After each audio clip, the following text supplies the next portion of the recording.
बड़ी संख्या में इम्तियाज जलील मुंबई की ओर कूच कर रहे हैं। हमारे साथ खुद इम्तियाज जलील है, उन पर कुछ रामगिरी महाराज ने आरोप लगाया, उन पर बात करते हैं। इम्तियाज जी, आपसे जानना चाहेंगे, आप जब कूच कर रहे हैं मुंबई की ओर, तब रामगिरी महाराज का बयान आया है कि आप जो है सियासत कर रहे हैं, विधायक आपको बनना है, लोकसभा चुनाव हार गए, अब विधायक बनना चाहते हैं, इसीलिए आप मोर्चा लेकर निकले।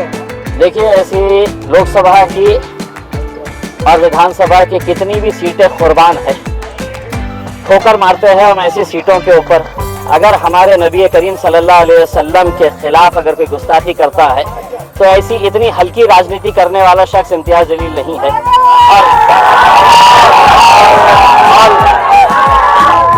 और दूसरी बात यह है कि मुझे राजनीति करने के लिए ये रामगिरी जैसे घटिया लोगों की जरूरत कभी नहीं पड़ेगी इंशाअल्लाह। मैं मेरे तौर के ऊपर मेरे जमहूरी इख्तियार है, मैं सिर्फ ये कहना चाह रहा हूँ, ये मुल्क में कायदा है, कानून है और ये संविधान है।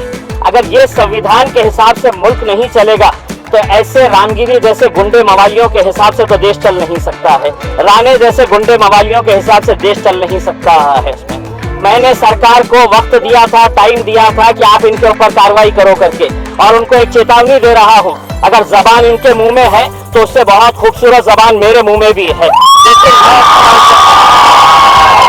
जिस दिन मैं खोलूंगा अपनी जबान तो कोई इनके पास अधिकार नहीं रहेगा मेरे खिलाफ भी कार्रवाई करने के लिए, क्योंकि कायदा कानून सबके लिए बराबर है। उनके लिए कायदा अलग नहीं हो सकता है और मेरे लिए अलग नहीं हो सकता है।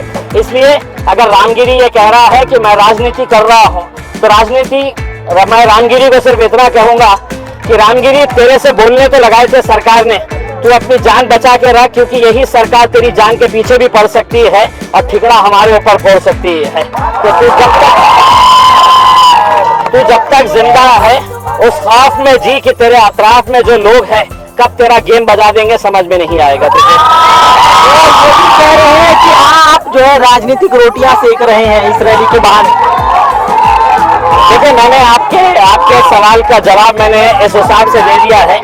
ऐसे 50 ओहदे जो है वो हम ठुकराएंगे, हम ठोकर मारते हैं साहब ऐसी सियासत के ऊपर जहां पे आप खुलेआम हमारी जिंदगी से भी अजीम है, जिन्हें हम अपनी जिंदगी से भी ज्यादा मोहब्बत करते हैं, हमारे पैगंबर सल्लल्लाहु अलैहि वसल्लम, अगर उनके खिलाफ आप बोलेंगे और मैंने दूसरे राजनीतिक पार्टियों की तरह, नेताओं की तरह घर में बैठा रहूं और सिर्फ निवेदन देता रहूं, तो ये नहीं। मैंने भी बहुत निवेदन दिया। अब मैंने सरकार को कहा कि एक मर्तबा अगर तुम देखना चाहते हैं कि मेरी भी ताकत क्या है तो अल्हम्दुलिल्लाह ये देख लीजिएगा। रामगिरी ने यह भी कहा कि विचारों का खंडन विचारों से होना चाहिए, ऐसी रैली नहीं निकालनी चाहिए थी आपको। मैं ये रामगिरी को ये कहना चाहता हूँ, जब तेरे प्रवचन के अंदर लोग सुनने के लिए आते हैं तो तेरे धर्म के बारे में अच्छा क्या है ये बता। तेरे धर्म के साथ साथ एक इंसान की हैसियत से इंसान ने कैसा जीना चाहिए लोगों को ये बता, ना कि ये बता कि मेरा धर्म बहुत अच्छा है और इस्लाम धर्म के अंदर ये खामियां है। ये लोग सुनने के लिए नहीं आते। तेरे जैसे किराए के टट्टू सरकार के इशारों के ऊपर नाचते हैं। भगवा चोला पहन के कोई भी अपने आप को संत और महंत कह नहीं सकता है। एक दौर था कि जब आसाराम बापू के कदमों के ऊपर ये सभी लोग पड़े रहते थे। आज आसाराम बापू जेल में पड़ा हुआ है। रामगिरी, तेरा भी वक्त आएगा। आप कह रहे हैं रामगिरी महाराज का वक्त आएगा। उन्होंने एक और चीज कही है कि मैंने जो कहा था उसमें गलत कुछ भी नहीं है। तो मैं उसको चुनौती देता हूँ कि तू वक्त दे, तेरे वक्त के हिसाब से हम आएंगे और हमारे साथ बैठ के चर्चा कर।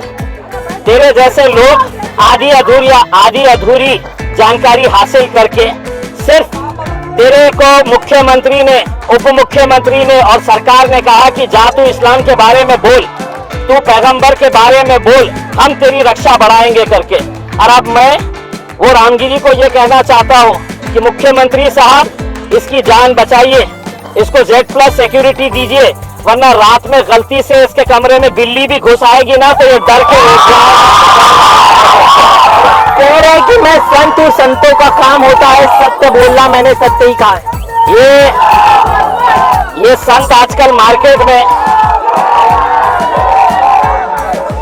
ऐसे संत मार्केट में हर गली के अंदर घूम रहे हैं, भगवा चोला पहनते हैं, अपने आप को संत कहते हैं, महात्मा कहते हैं। असल में ये पैसा कमाने का धंधा ये लोगों ने बना लिए है करके, इनके पास कोई जानकारी नहीं है। अपने धर्म के बारे में बात करो, अपने मजहब के अंदर क्या अच्छा है ये बताओ लोगों को, ना कि तुम किसी दूसरे धर्म का पोस्टमार्टम। और आप क्या समझ रहे हैं कि मेरी जबान मेरे मुंह में नहीं है क्या? मैं नहीं बोल सकता हूँ क्या? किस किस मुद्दे के ऊपर मैं बात कर सकता हूँ? ना तो मेरी तहजीब इसकी इजाजत देती है, ना मेरी संस्कृति इसकी इजाजत देती है, और ना मेरा मजहब इसकी इजाजत देता है। इसीलिए मैं खामोश बैठा हुआ हूँ।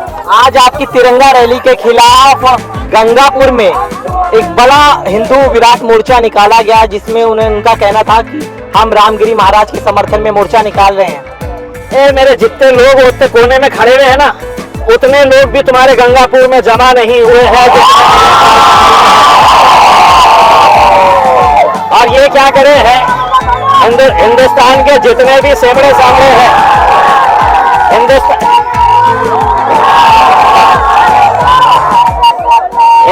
हिंदुस्तान के जितने भी चिल्लर हैं, वो सारे चिल्लरों को उन्होंने आज के दिन गंगापुर में जमा कर दिया है, क्योंकि उनको मालूम है कि शेर निकलने वाला है।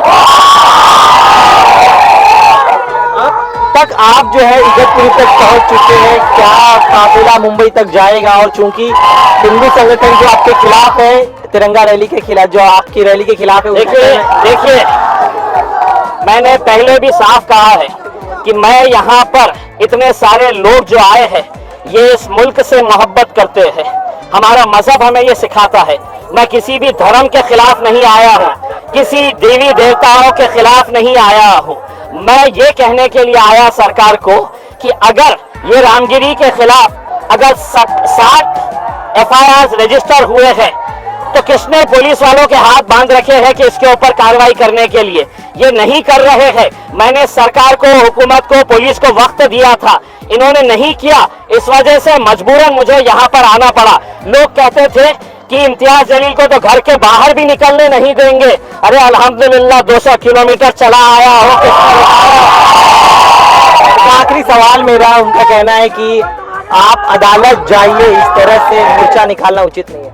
अदालत जब जाना है तब जाएंगे, तेरा हिसाब कैसे लेना है हमें भी आता है।